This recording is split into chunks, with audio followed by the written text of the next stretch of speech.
Guys, welcome back to Strong Successful Male. So for today, going to be going to an article titled Inside Agencies, Men and Women Still Struggle to Deal with the Fallout of M2 or Also Me or Me Also. Now I'm obviously speaking in code here, and that way I can do the video and it isn't shut down by the censors, because any subjects like this, they want to knock them down because God forbid we talk about them. And in this article, guys, it pretty much covers how a lot of women are complaining that now because of, M2, guys are avoiding them in the workplace, and they're not getting the mentorships they used to get. Guys aren't going out with them to dinner or meetings and things like that. No closed door meetings. And, what they need to understand is, what women need to understand is that guys aren't doing this just to be jerks. I mean, maybe some are, but basically we're protecting ourselves because we're in an era right now where guys are pretty much guilty until proven innocent, and more like guilty until proven guilty. And I do videos like this about this subject about once a month to really talk about this, because it really is important, because guys, our jobs, careers, lives are on the line, and this period of time that women, because of really bad behavior of men in the past, now any guy could easily be accused of something, and because the company they work for doesn't want any bad PR, they'll immediately boot out the guy and believe the word of the woman, and that's that, because they don't want the bad press. And it's complete bullshit, but it happens. And I've done videos on this and have read thousands of comments of guys commenting on things that either happened to them or guys they knew because of these BS accusations. And so it's really important to talk about here. So I'm going to go through the article and we'll talk about it on the way. So starts off saying, Sarah, not her real name, a female copywriter at a creative agency, describes work life post M2 as gendered. In the 2.5 years since the movement transformed businesses and conversations around harassment all over the world, Sarah says she's only had female clients, the art directors that she's partnered with that are female, that she hasn't once been asked to lunch or drinks by her male colleagues, and that the men she'd like to mentor her barely answer her questions in the hallway, let alone spend time with her. Post M2, Sarah says she's missing out on opportunities because she's female. Well, this is an unfortunate byproduct of what is going on. Again, like I said before, because of ages and ages, women have been harassed and mistreated by some very bad apples, and they definitely are and were, and I agree with that. This has come about, and now regular guys that don't want to take any opportunity, any chance to lose their jobs or have their lives ruined, are just keeping their distance. They're not doing lunch meetings with women. They're avoiding them. They're going down the Mike Pence route, and until companies start stop making it that we're basically, you're guilty until proven innocent, and basically the guy's kicked to the curb for any accusation, guys are going to do this. But right now, companies now are just basically booting out the guy and asking questions later. It's really unfortunate. So women are upset about this, but you have to understand from our perspective, guys can't afford taking any chances. She says, I feel like it has shifted from sexual misconduct to sexual exclusion, says Sarah. The reason women at agencies still feel uncomfortable is that we're just being judged for our gender, just in an entirely different way. Well, more and more complaining. How about us? How about the guys that can lose their jobs so easily for just making a little joke or something that's perceived as negative? In the years since M2, alleged bad actors, former Draga 5 CCO Ted Royer, Innocene CCO Eric Springer, and Publicis Seattle CCO Andrew Christo, among others across the industry, have been publicly ousted and ousted. Springer resigned his post after disputed accusations that had been leveled against him, and the charges against him were dropped, and the case was dismissed.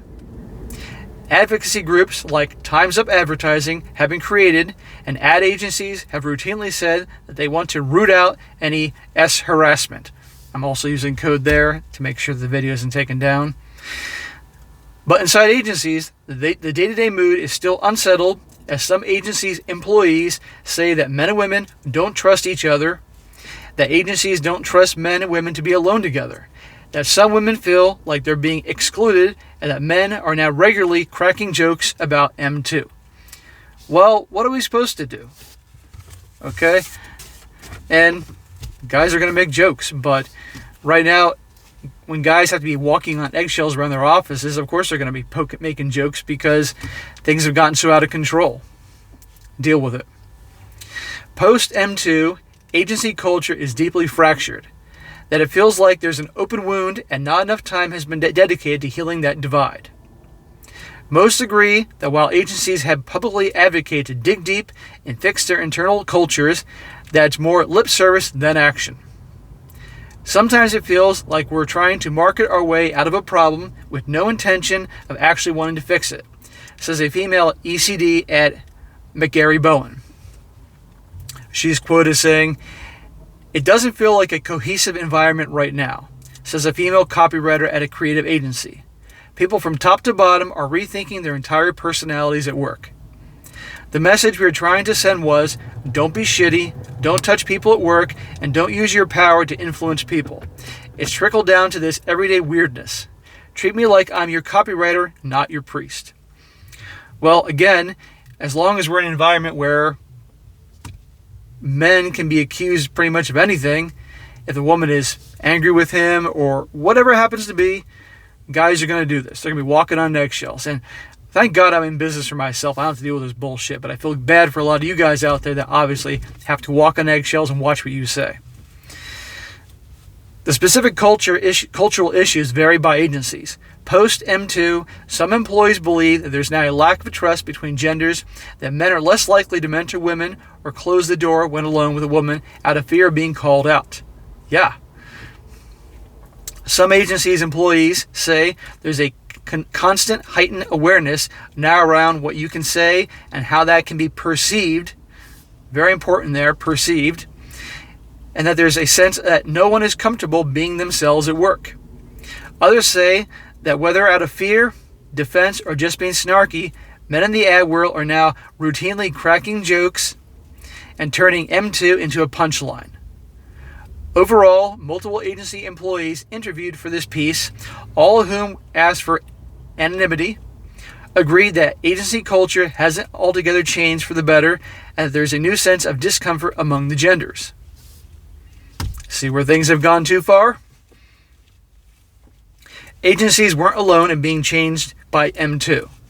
The movement is part of a national conversation that had an impact in nearly every sector, from entertainment to politics to technology. Among others, all of which are grappling with the long-term effects of the movement. One of those effects is that men are generally less likely to mentor women. This past May, Facebook COO Sheryl Sandberg and Procter & Gamble Chief Brand Officer Mark Pritchard co-wrote a piece for Fortune calling for men who refuse to mentor women to rethink their behavior and make a more deliberate effort to support women. I have an idea. How about instead of always saying what we have to do, how about start saying some things that women can do to help the situation? Isn't that a good idea? Why is it always on us? Why do we always have to do these things? Why do men always have to make these changes to accommodate them? It's horseshit. And by the way, what kind of equality is that? When men have to be the ones doing all these accommodations and so forth to make women more comfortable. You know, men are deeply uncomfortable, and that's why they're avoiding women in the workplace and pretty much walking on eggshells. How about some accommodations to us? But no. I've heard this firsthand, male leaders telling me they avoid one-on-ones with female members of staff, or that they always ensure there is someone else in the meeting. Says Simon Fenwick, 4A's EVEP of Talent, Equity and Inclusion. I find this absurd and disturbing. That says two things about you. Either you've done something you're afraid of you might repeat, or you think you'll do something you shouldn't. Either way, that's unacceptable. Well, that's bullshit, okay? Again, you got some bad apples that ruin it for everybody else. Guys are doing it to protect themselves. Does this guy actually expect expect me to believe and you guys to believe that if guys are avoiding, sitting down having a dinner with a coworker, a female coworker, or being in a meeting alone with her, or any number of those things, that means they have had a guilty past? No. They've heard these countless stories about good guys that have been lost their jobs and had their lives ruined because some young woman is pissed off for whatever reason and can get a good payout or whatever it happens to be. I've heard stories about guys in the workplace. Back in the day, it was common for coworkers to date. And I hear stories, and I've read them here in the comment sections from my videos I've done on YouTube, where you guys have talked about either it happened to you or guys you knew where, the woman was interested in the guy, but he wasn't interested for a number of reasons. And next thing you know, she was complaining about harassment, and the guy loses his job. It's bullshit, but it happens. So just because the guys are doing it doesn't mean they're guilty. Come on here. Goes on to say, for Sarah, M2 changed who she works with and what she works on, as the agency now groups men and women in teams by gender rather than personality. She says, you'll see these shifts. You see clients that are female getting female teams, and the clients that are male getting male teams. She says, it's also become less integrated, like the guys will take the broadcast and the girls will take the social. There's a lot of mingling. There's not a lot of mingling. It feels very baby blue on the right and baby pink on the left. It's very much like a Sadie Hawkins agency right now. That, unfortunately, is the direction things have gone until the employer stops making it so difficult for men, in the sense that they can be accused so easily and be booted out of their job so easily.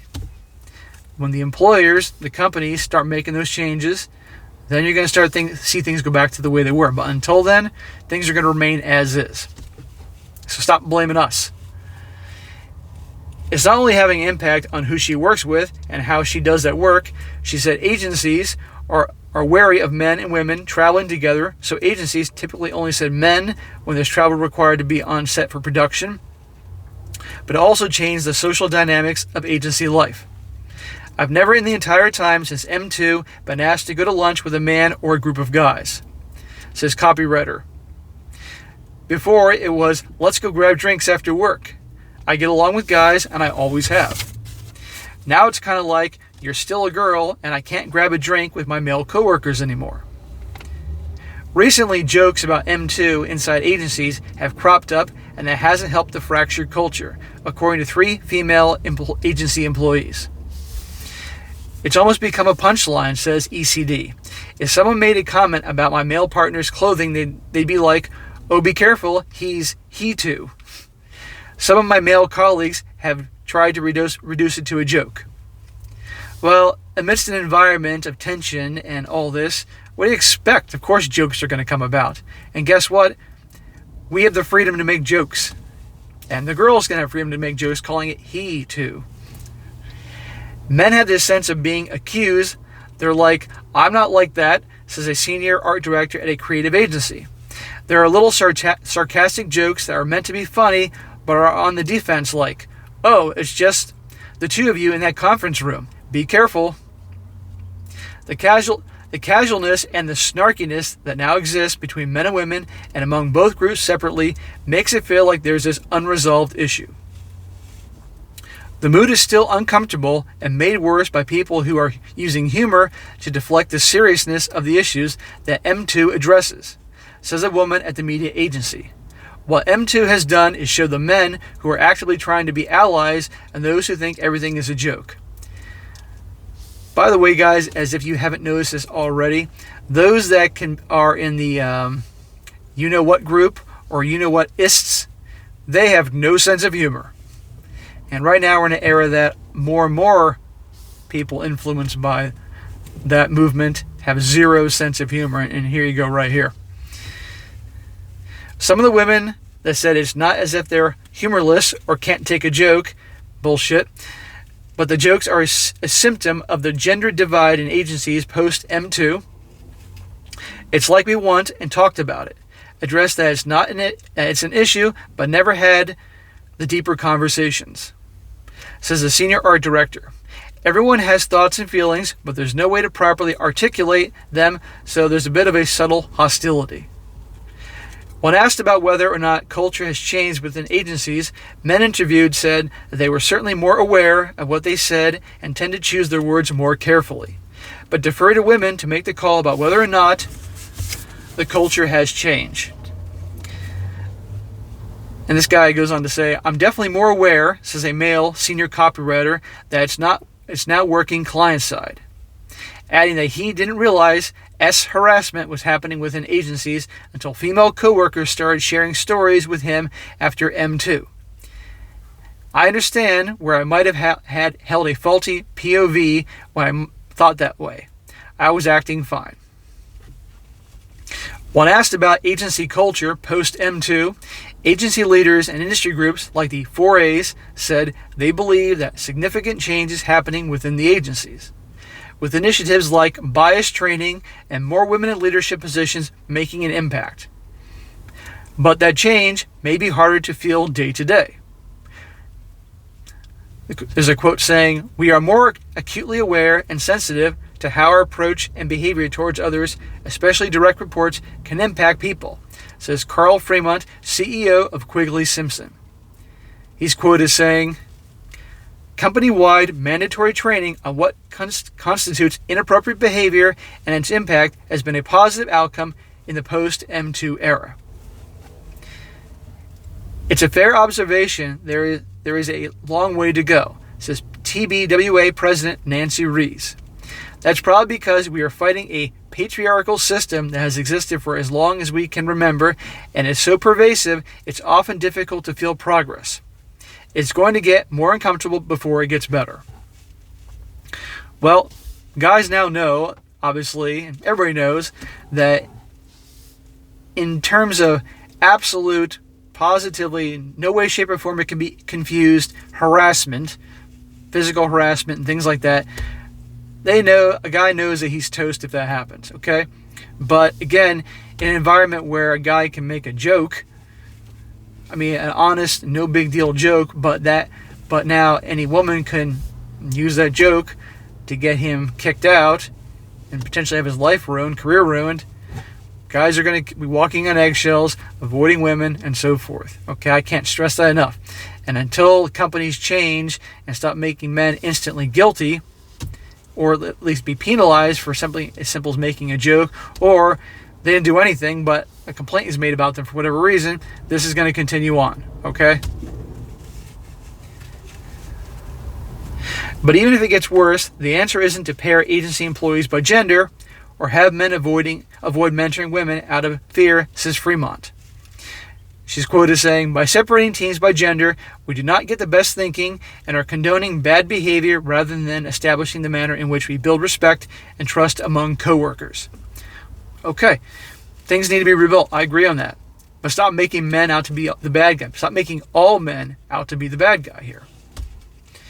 Women and men within agencies say they are putting their faith in the younger generation entering the workforce now to truly change agency culture, as they are more likely to speak up, call out bad behavior, and advocate the kind of work environment they want. Oh, the young generation definitely has been conditioned and molded to speak their mind. The Generation Z and the millennials, but especially now the Generation Z that grew up with social media and everybody having to voice their opinions and all that, they're definitely going to speak up. This Generation Z and millennials, they never shut up about anything. They're always voicing their opinions. I don't know what they would do if they couldn't voice their opinions. So it will be interesting going forward. The hope is in the younger generations, says the ECD. I don't think they're going to take it anymore. The old guard has gotten by and maneuvered the system. That said, men always say that things will be different when they have daughters. We don't have time for them all to have daughters. Well, stop. Again, you can see how this ended here. They're putting it on guys. We're making us to be the bad guys here. But how about not, as usual, putting all the blame on men, and also say that there are things that women can do to help alleviate this problem that's obviously across the board in the workplace. You can't put the blame all on us. Everybody's got to work together here. And like I said before, until men can stop being guilty until proven innocent and instantly losing their jobs and booted out in the street and have potentially not just their careers but also lives ruined, this is going to continue on. But stop making us out to be the bad guy. Guys are protecting themselves. It's ridiculous to make it that we're the ones that have to always make the adjustments, the changes. Okay? So, all right, guys, that's it for today. I thought it was important to do this once a month to really talk about this subject, because obviously we're all truly impacted by this in the workplace. Like I said, I have my own business, but most of my clients are women, so I have to watch what I say. Believe me, because it's my livelihood. So, all right, guys, that's it for today. Be sure to comment down below. Let me know what you think about this. And be sure to like the video, share with your friends, and subscribe. And I will talk to you next time.